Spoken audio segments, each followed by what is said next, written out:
तो बच्चों, ये तो आपको पता ही है ना कि सिनकोना से हमें मिलती है क्विनैन, जो कि हेल्प करती है मलेरिया के ट्रीटमेंट में। ऐसे ही बहुत सारे एक्सक्रीटरी मटेरियल हैं जो प्लांट से रिलीज होते हैं और ह्यूमंस को अलग अलग तरीके से हेल्प करते हैं।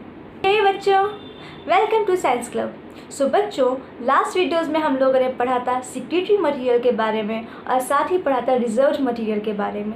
अब बचता है हमारा एक्सक्रीटरी मटेरियल। सो इस वीडियो में हम लोग कवर करेंगे एक्सक्रीटरी मटेरियल और आप इस वीडियो में एंड तक बने रहिए ताकि आपको प्लांट्स के थ्रू जितने भी एक्सक्रीटरी मटेरियल हैं उन सब के बारे में कंप्लीट नॉलेज मिल जाए। एक्सक्रीटरी मटेरियल, देखिए ये तो हम लोग ने ऑलरेडी पहले ही जान लिया है कि हर सेल में होती है मेटाबॉलिज्म। तो ऐसे ही प्लांट सेल में भी होती है मेटाबॉलिज्म। मेटाबॉलिज्म में बहुत सारी चीज़ें बनती हैं एंड बहुत सारी चीज़ें टूटती हैं। तो कुछ चीज़ें डिकम्पोज होकर के एक्सक्रीटरी मटेरियल भी बन जाती हैं, राइट। तो सेल में एक्सक्रीटरी मटेरियल कहाँ पे बनता है? जब सेल में मेटाबॉलिज्म हो रही होती है तो उस मेटाबॉलिज्म के रिजल्टेंट एक्सक्रीटरी मटेरियल का फॉर्मेशन होता है। दूसरी चीज़ ये कि प्लांट्स में एक्सक्रीटरी ऑर्गन नहीं है, उनके पास ऐसा कोई पर्टिकुलर ऑर्गन नहीं है जिससे वो उस एक्सक्रीटरी मटेरियल को अपनी बॉडी से एक्सक्रीट कर सके, तो वो एक्सक्रीटरी मटेरियल वहीं पर ड्राई अप हो जाता है। सो अब हम लोग जानेंगे कि प्लांट्स में कौन कौन से एक्सक्रीटरी मटेरियल होते हैं एंड वो किस तरीके से हमारे लिए भी यूज़फुल हो सकते हैं। मेनली प्लांट्स में दो टाइप के एक्सक्रीटरी मटेरियल होते हैं, organic excretory material and inorganic excretory material. तो बच्चों, अब हम लोग पढ़ेंगे ऑर्गेनिक मटेरियल के बारे में। तो ऑर्गेनिक मटेरियल में सबसे पहले आते हैं हमारे एल्केलॉइड्स। एल्केलॉइड्स नाइट्रोजनस सब्सटेंसेस हैं। इन सब्सटेंसेस में क्या होता है? नाइट्रोजन प्रेजेंट होता है। इनका फॉर्मेशन कैसे होता है? सेल के अंदर जब प्रोटीन का डीकम्पोजिशन हो रहा होता है, यानी कि सेल के अंदर जब प्रोटीन टूट रहे होते हैं तो उसके रिजल्टेंट डिफरेंट टाइप के एल्केलॉइड्स का फॉर्मेशन होता है। एल्केलॉइड्स टेस्ट में जनरली बिटर होते हैं, यानी कि इनका टेस्ट कड़वा होता है। तो एल्केलॉइड्स भी कई टाइप्स के होते हैं बच्चों। तो देखते हैं एल्केलॉइड्स कितने टाइप्स के होते हैं या कौन कौन से टाइप्स के होते हैं। सो बच्चों, पहला एल्केलॉइड है हमारा क्यूनीन, जिसको हम लोग कॉमन लैंग्वेज में क्विनैन भी बोलते हैं। ये कहाँ से हमको मिलता है? क्विनैन हमको मिलता है सिनकोना प्लांट से। एंड क्विनैन का यूज़ हम लोग करते हैं मलेरिया की ट्रीटमेंट में। क्विनैन से मलेरिया के ट्रीटमेंट के लिए जो मेडिसिन का फॉर्मेशन होता है उसमें क्विनैन को हम लोग यूज़ करते हैं। सो बच्चों, नेक्स्ट एल्केलॉइड है हमारा रिजर्पीन। रिजर्पीन हमको कहाँ से मिलता है? रेवोल्फिया सर्पेंटिना से। ये प्लांट है रेवोल्फिया सर्पेंटिना। हिंदी में या अपने इंडिया में इसे कॉमन लैंग्वेज में जानते हैं सर्पगंधा के नाम से। आप सब ने सुना होगा, सर्पगंधा के बहुत सारे मेडिसिनल वैल्यूज़ होते हैं। तो रिजर्पीन हमको कहाँ से मिलता है? सर्पगंधा से मिलता है। इसको इंडियन स्नेक रॉड भी बोलते हैं। क्या बोलते हैं? इंडियन स्नेक रॉड भी बोलते हैं। सर्पगंधा का मेनली यूज़ कहाँ पे करते हैं? हाई ब्लड प्रेशर को नॉर्मल करने में। जिनको भी हाई बीपी की प्रॉब्लम होती है, हाई ब्लड प्रेशर की प्रॉब्लम होती है, अगर वो सर्पगंधा को डेली यूज़ करते हैं, उसको लेते हैं, उसका इंटेक करते हैं, तो उनकी हाई बीपी की प्रॉब्लम भी कम हो जाएगी। फिर नेक्स्ट एल्केलॉइड है हमारा निकोटीन। निकोटीन हमें कहाँ से मिलता है? आपको पता है निकोटीन कहाँ से मिलता है? निकोटीन मिलता है हमको टोबैको प्लांट से। टोबैको यानी कि तंबाकू। तंबाकू के पेड़ से हमको निकोटीन मिलता है। उसकी लीव्स में निकोटीन प्रेजेंट होता है। फिर अगला एल्केलॉइड है हमारा कैफ़ीन। ये भी आपको पता है कि कैफ़ीन कहाँ से मिलता है? कैफ़ीन मिलता है कॉफ़ी से, राइट। तो कॉफ़ी में भी किस पार्ट से? कॉफ़ी के बीज यानी कि कॉफ़ी के सीड से हमें कैफ़ीन मिलता है। जब कॉफ़ी के सीड्स को रोस्ट किया जाता है, उन्हें भूंजा जाता है, तो उसमें से हमें कैफ़ीन मिल जाता है। साथ में कैफ़ीन होता है टी की लीव्स में भी। टी की लीव्स में भी कुछ अमाउंट में कैफ़ीन प्रेजेंट होता है बच्चों। एंड कैफ़ीन क्या हेल्प करता है हमारे लिए? कैफ़ीन एक तरीके का पेन किलर है। लाइक वो जब भी कोई पेन होता है तो उसमें कुछ हद तक हेल्प करता है उसको किल करने में, पेन को ख़त्म करने में। साथ में कैफ़ीन बॉडी का जो नर्वस सिस्टम है उसको भी एक्टिवेट करने में हेल्प करता है। ये चीज़ हम लोग डेली लाइफ में इसको देखते भी हैं। जैसे कभी आपको बहुत नींद आ रही होती है, बहुत थके होते हो, टायर्ड होते हो एंड बॉडी एक्टिव नहीं होती है, एंड फिर भी आपको बहुत सारा काम करना होता है, तो आप एक कप कॉफ़ी का लेते हो एंड आप एक्टिव हो जाते हो, एंड आपका काम पहले से ज़्यादा एनर्जी के द्वारा, मतलब ज़्यादा एनर्जी हो जाती है, फिर आप वो काम करते हो। तो कैफ़ीन क्या करता है? नर्वस सिस्टम को एक्टिवेट भी करता है। तो बच्चों, नेक्स्ट एल्केलॉइड है हमारा स्ट्रिक्नीन। स्ट्रिक्नीन हमको कहाँ से मिलता है? स्ट्रिक्नीन मिलता है हमको सिट्रोकस के सीड से। स्ट्रिक्नीन कहाँ से मिलता है? सिट्रोकस के सीड से। स्ट्रिक्नीन क्या करता है? स्ट्रिक्नीन हमारी बॉडी को पावर देता है, ज़्यादा से ज़्यादा एनर्जी देता है, ताकि हम लोग ज़्यादा से ज़्यादा काम कर सकें अच्छे अमाउंट की एनर्जी के साथ। फिर नेक्स्ट एल्कलॉइड है हमारा मॉर्फिन। मॉर्फिन के बारे में तो सबने सुना ही होगा, नाम भी सुना होगा। सो मॉर्फिन हमें कहाँ से मिलता है? पॉपी प्लांट के फ्रूट से मिलता है हमें मॉर्फिन। मॉर्फिन का यूज़ किया जाता है पेन किलिंग में, ये एक तरीके का पेन किलर होता है। साथ में इसका यूज़ हम लोग स्लीपिंग पिल्स में भी करते हैं। स्लीपिंग पिल्स वो मेडिसिन जब नींद नहीं आती उस वक्त जो मेडिसिन ली जाती हैं, उन मेडिसिन में भी मॉर्फिन का यूज़ किया जाता है। एंड मॉर्फिन का यूज़ हमेशा डॉक्टर के कंसल्टेंस के बाद ही करना चाहिए, अपने मन से नहीं करना चाहिए, बिकॉज इसका थोड़ा सा भी ज़्यादा डोज हमारे लिए हैज़ार्डस हो सकता है, हमारी हेल्थ के लिए एंड हमारी लाइफ के लिए भी, बिकॉज मॉर्फिन एक टाइप का सीवर ड्रग भी है जो कि लेना इलीगल भी है। सो मॉर्फिन का यूज़ हमेशा डॉक्टर के कंसल्टेंस के साथ ही करना चाहिए विथ मेडिसिन। नेक्स्ट एल्कलॉइड है हमारा एट्रोपिन। कहाँ से मिलता है हमको एट्रोपिन? एट्रोपिन मिलता है हमको एट्रोपा बेलाडोना की रूट से। कहाँ से मिलता है? एट्रोपा बेलाडोना की रूट से। किस चीज़ में हेल्प करता है एट्रोपिन? एट्रोपिन हेल्प करता है हमारा प्यूपल की साइज़ को इंक्रीज़ करने में, नॉट परमानेंट, टेम्पररी वे में। अच्छा, आप सब लोग ने जैसे सबने नहीं, लाइक जिसने भी आइज़ का टेस्ट करवाया, अपनी आई साइट का टेस्ट करवाया, तो देखा होगा टेस्ट करवाने के पहले डॉक्टर आइज़ में कुछ ड्रॉप डालते हैं, ठीक है? तो वो ड्रॉप होता है ना, उस ड्रॉप में हमारा एट्रोपिन का यूज़ किया जाता है, बिकॉज उस टाइम उस ड्रॉप से आपको जो प्यूपल का साइज़ है वो थोड़ा सा इनलार्ज हो जाता है, उसका साइज़ बढ़ जाता है टेम्पररी फॉर्म में, एंड टेस्ट करने में ईजी रहता है। तो एट्रोपिन क्या करता है? प्यूपल के साइज़ को टेम्पररी इंक्रीज करता है, साथ में ये हमारी बॉडी या हमारे नर्वस सिस्टम को भी एक्टिवेट करता है। हम लोगों ने अपना एल्कलॉइड्स कंप्लीट कर लिया। अब बारी आती है पढ़ने की ग्लूकोसाइड्स। तो ग्लूकोसाइड्स का फॉर्मेशन कहाँ होता है या कैसे होता है? कहाँ तो सेल में ही होता होगा, बट कैसे होता है? तो ग्लूकोसाइड्स का फॉर्मेशन होता है कार्बोहाइड्रेट के डिकम्पोजिशन में। सेल के अंदर जब मेटाबॉलिज्म चल रही होती है तो उस मेटाबॉलिज्म के ड्यूरेशन में, उस मेटाबॉलिज्म के टाइम कार्बोहाइड्रेट भी डिकम्पोज हो रहे होते हैं। सो उनके डिकम्पोजिशन के रिजल्टेंट ग्लूकोसाइड्स का फॉर्मेशन होता है। तो ग्लूकोसाइड्स जो होते हैं वो बहुत सारी मेडिसिन के फॉर्मेशन में भी हेल्प करते हैं, जैसे कि एक मेडिसिन है डिजिटानिजिन, जो कि हमको मिलती है कहाँ से? डिजिटेलिस पर्प्यूरिया प्लांट से मिलती है, जो कि हार्ट डिसीज़ के लिए हेल्पफुल होती है। हार्ट में जो भी डिसीजेस होती हैं उनमें इस मेडिसिन का हम लोग यूज़ कर लेते हैं। तो बच्चों, now we will study about tannins. तो क्या होते हैं टैनिन्स? तो टैनिन्स का टेस्ट कैसा होता है? टैनिन्स होते हैं टेस्ट में बिटर एंड एल्केलिक, यानी कि कड़वे होते हैं टेस्ट में, लिटरली, ठीक है।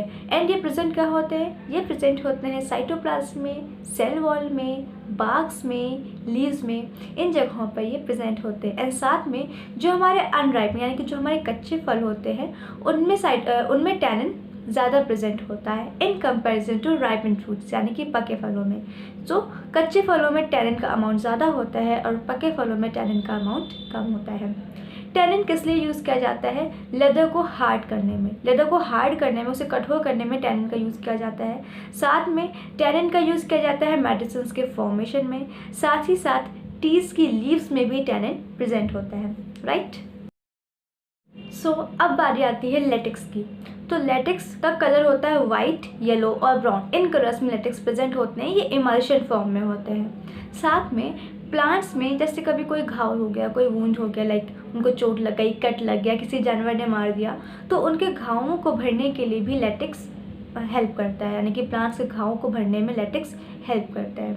दूसरी चीज़, पेपिन का नाम आपने सुना होगा। तो पेपिन का फॉर्मेशन होता है हमारा पपाया लेटेक्स से। और साथ में रबर तो आपने सुनी भी होगी, देखी भी होगी एंड यूज़ भी की होगी अलग अलग फॉर्म में। तो रबर का फॉर्मेशन भी लेटेक्स से होता है। किस लेटेक्स से होता है? पाइनस इलास्टिका के प्लांट से जो लेटेक्स रिलीज होता है, लेटेक्स निकलता है, उससे रबर का फॉर्मेशन होता है। डायरेक्ट रबर नहीं निकलती, लेटेक्स निकलता है, फिर उसके आगे की प्रोसेस की जाती है एंड फिर उस प्रोसेस के थ्रू रबर का फॉर्मेशन होता है। तो बच्चों, now we will study about essential oils. तो क्या होते हैं एसेंशियल ऑयल्स एंड इनकी क्या इंपॉर्टेंस है? शायद ये किसी भी गर्ल को बताने की ज़रूरत नहीं है, बिकॉज वो ऑलरेडी जानती ही होगी कि एसेंशियल ऑयल्स कितने ज़्यादा इंपॉर्टेंट रोल प्ले करते हैं हमारे कॉस्मेटिक्स में, राइट।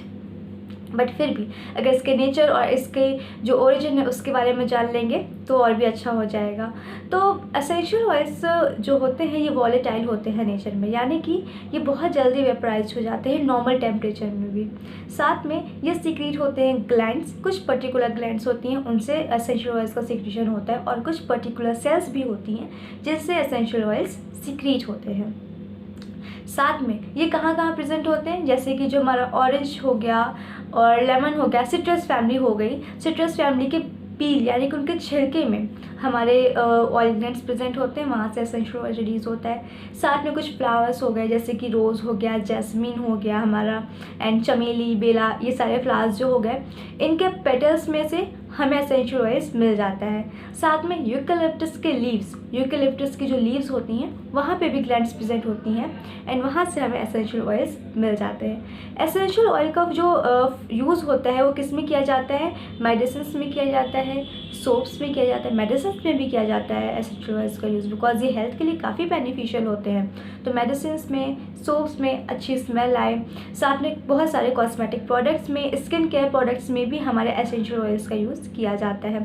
साथ में एसेंशियल ऑयल्स इंसेक्ट पॉलिनेशन में भी हेल्प करते हैं। इंसेक्ट पॉलिनेशन आपको पता ही होगा क्या होता है, अगर नहीं पता तो सेक्सुअल रिप्रोडक्शन वाला जो सीरीज़ है उसमें एक पॉलिनेशन लेक्चर है, तो उस लेक्चर को जरूर देखिएगा, उसमें आपको समझ में आएगा कि इंसेक्ट पॉलिनेशन क्या है। तो इंसेक्ट पॉलिनेशन में भी जो हमारे एसेंशियल ऑयल्स होते हैं वो काफ़ी अच्छा रोल प्ले करते हैं। तो अगला ऑर्गेनिक सब्सटेंस है हमारा रेजिन। रेजिन्स का कलर कैसा होता है, रेजिन्स येलो कलर के होते हैं। ये वाटर में डिज़ोल्व हो सकते हैं, नहीं ये वाटर सॉल्युबल नहीं है, लेकिन रेजिन्स अल्कोहल और ईथर सॉल्युबल है, राइट। फिर इसके बाद इनका फॉर्मेशन कैसे होता है, एसेंशियल ऑयल के ऑक्सीडेशन से ही हमारा रेजिन्स का फॉर्मेशन होता है। एसेंशियल ऑयल्स जो भी हम लोग ने पढ़े, तो एसेंशियल ऑयल्स का जब ऑक्सीडेशन होता है तो उसके रिजल्टेंट रेजिन का फॉर्मेशन होता है। रेजिन्स का यूज़ हम लोग कहाँ करते हैं, पेंट में, वार्निश में, टर्पीन ऑयल में, टर्पेंटीन ऑयल में, इन सारी जगहों पर हम लोग रेजिन्स का यूज़ करते हैं।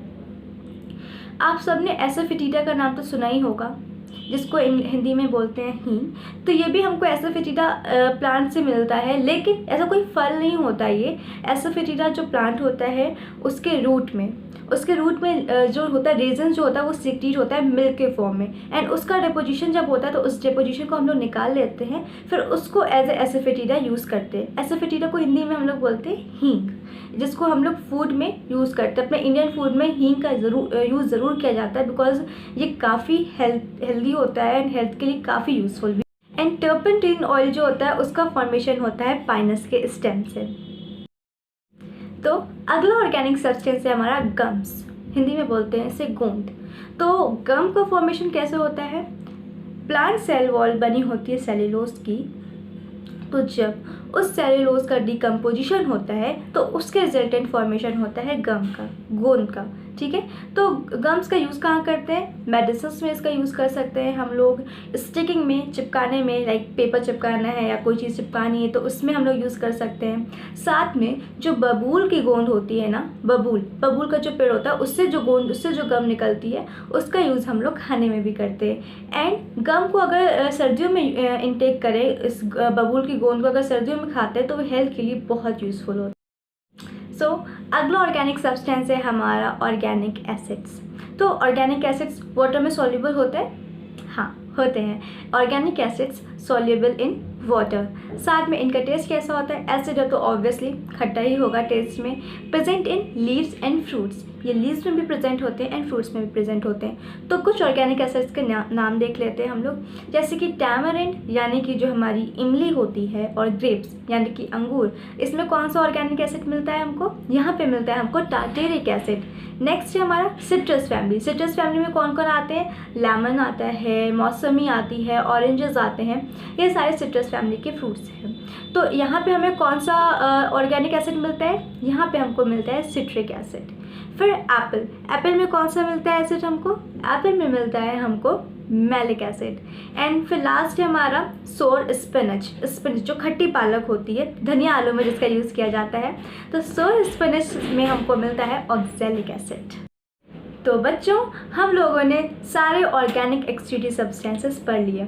अब बारी आती है पढ़ने की इनऑर्गेनिक एक्सक्रीटरी सब्सटेंसेस के बारे में, जिसमें पहले नंबर में आता है crystals of calcium carbonate. Calcium carbonate के क्रिस्टल्स, तो ये क्रिस्टल्स कहाँ प्रेजेंट होते हैं? ये क्रिस्टल्स प्रेजेंट होते हैं प्लांट्स की लीव्स में, एंड पूरी लीव्स में नहीं, लीव्स की आउटर लेयर की जो सेल्स होते हैं वहाँ पर ये क्रिस्टल्स प्रेजेंट होते हैं। तो इन क्रिस्टल्स को हम लोग बोलते हैं सिस्टोलिथ, राइट। फिर सेकंड है हमारा सिलिका। कहाँ प्रेजेंट होते हैं सिलिका? सिलिका प्रेजेंट होती है हमारी वीट के स्ट्रॉ में, ठीक है, जो गेहूं का जो भूसा होता है वहाँ पर सिलिका प्रेजेंट होती है, साथ में प्लांट्स की लीव्स में भी प्रेजेंट होती है। एंड अगला है हमारा कैल्शियम ऑक्सलेट। तो कहाँ प्रेजेंट? कैल्शियम ऑक्सलेट भी प्लांट्स की लीव्स में प्रेजेंट होते हैं, अलग अलग क्रिस्टल्स के फॉर्म में। तो बच्चों, इसी के साथ हमारा पूरा एक्सक्रीटरी सब्सटेंसेस का टॉपिक ख़त्म हो जाता है। हम लोगों ने एक्सक्रीटरी सब्सटेंस भी पढ़ लिया, सिक्रीटरी सब्सटेंस भी पढ़ लिया, मटेरियल एंड रिजर्व मटेरियल के बारे में भी पढ़ लिया।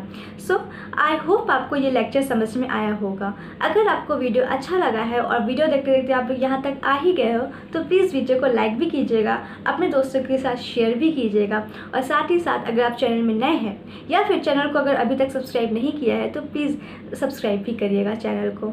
सो thank you so much guys, bye.